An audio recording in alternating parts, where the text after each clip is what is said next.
Pixel நம்ம சரியாக install பண்ணலை அப்படின்னா சேல்ஸோட டேட்டாவே நம்மளுக்கு டேஷ்போர்டில் காட்டாது. சேல்ஸோட டேட்டாவே டேஷ்போர்டில் காட்டலை அப்படின்னா கண்டிப்பாக நம்மளால் அந்த கேம்பெயின் எந்த கேம்பெயின்லேருந்து சேல்ஸ் வந்து சேல்ஸ் மட்டும் வரும், எந்த கேம்பெயின்லேருந்து வந்துச்சு நம்மளால் ஐடென்டிஃபையே பண்ண முடியாது.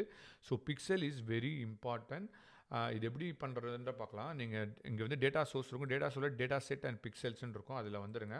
அதில் ஆட் பிக்சல்ஸ் கொடுத்துட்டு உங்களோட பிக்சலுக்கு ஒரு நேம் கொடுத்துருக்கோங்க. நான் எல்லாத்துக்கும் ஒரே நேம் தான் கொடுக்குறேன். நீங்கள் உங்களோட இஷ்டத்துக்கு உங்கள் பிஸ்னஸ் பேரே நீங்கள் எல்லாத்துக்கும் கொடுக்குறேன்னா கொடுக்கலாம். ஏன்னா இந்த பிக்சலை தான் நம்ம ட்ரெயின் பண்ண போகிறோம்.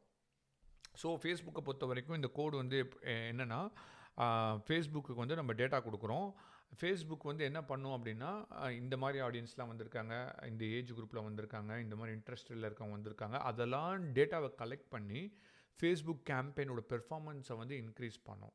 ஸோ யாரெல்லாம் வாங்கினாங்களோ அந்த மாதிரி ஆடியன்ஸ்க்கு அதிகமாக நான் ஆடு காட்டும். அப்போ same type of persona, same type of interest, demography, இது எல்லாமே வந்து பார்த்திங்கன்னா இந்த மாதிரி டேட்டா செட்டை வச்சு தான் நம்மளுக்கு நடக்குது.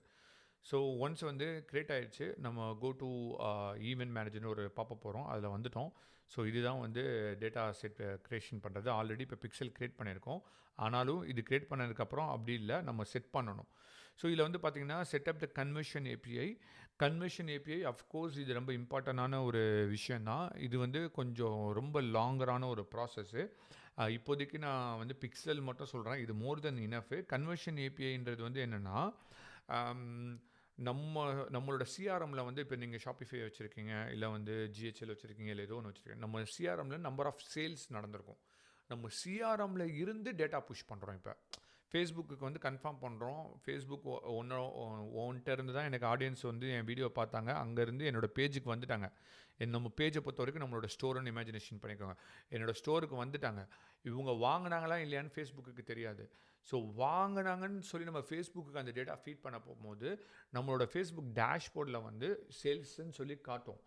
இது எதுக்குன்னா, நம்பர் ஆஃப் சேல்ஸ் இப்போ 100 சேல்ஸ் நடந்திருக்கு அப்படின்னா ஃபேஸ்புக் வந்து என்ன பண்ணுன்னா, என்ன மாதிரி ஆடியன்ஸ் அந்த 100 சேல்ஸ் நடந்திருக்கு, அவங்களோட ஏஜ் குரூப் என்ன, அவங்க இன்ட்ரெஸ்ட் என்ன, அவங்களோட டெமோகிராஃபி என்ன, அவங்க மேலா ஃபீமேலா, ஸோ அதே மாதிரி சிமிலரான பீப்புளுக்கு போய் காட்ட போகும்போது நம்பர் ஆஃப் சேல்ஸ் அதிகமாகும். ஸோ ஃபேஸ்புக்கோட அல்காரிதமும் சரி, இந்த பிக்சலும் இதுக்கு தான் ஹெல்ப்ஃபுல்லாக இருக்குது. கன்வர்ஷன் ஏபிஐனா நீங்கள் ஒரே ஒரு விஷயம் மட்டும் ஞாபகம் வச்சுக்கோங்க. உங்களோட சிஆர்எம்லேருந்து, உங்களோட பிளாட்ஃபார்ம்லேருந்து ஃபேஸ்புக்கு ஒரு கன்ஃபர்மேஷன் கொடுக்குறோம்.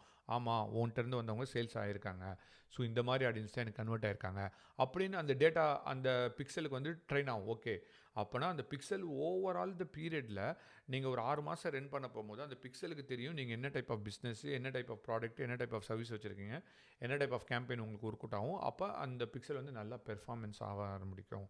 ஸோ பிக்சல் ட்ராக்கிங்க்கு மட்டும் கிடையாது, எல்லாமே இருக்குது. ஸோ இங்கே number of gather the website event browser activity setup the pixel Meta, நம்ம இதை தான் ஆக்சுவலாக பண்ண போகிறோம். ஸோ இதில் வந்து எக்ஸிஸ்டிங் டேட்டா நம்மள்ட்ட இருக்குது, ஸ்ப்ரெட்ஷீட் இருக்குன்னா அதை கூட நம்ம அப்லோட் பண்ணி நம்ம பண்ணிக்கலாம். ஸோ கிரியேட் வந்து இங்கேருந்து கிரியேட் கஸ்டம் கன்வர்ஷன்ஸ் இருக்குது, கிரியேட் ஆட் இருக்குது. நம்ம ஆட் கிரியேட் பண்ண போகிறதில்ல.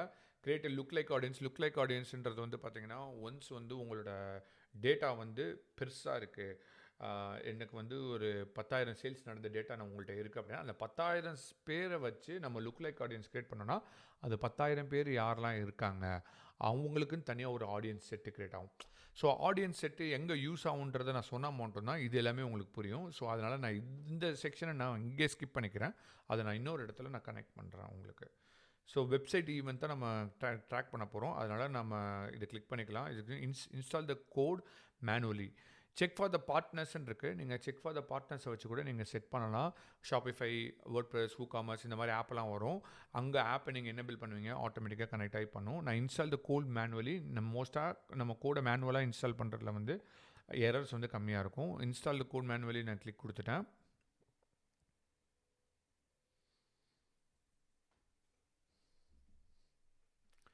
ஸோ இந்த கோடை காப்பி பண்ணிக்கோங்க.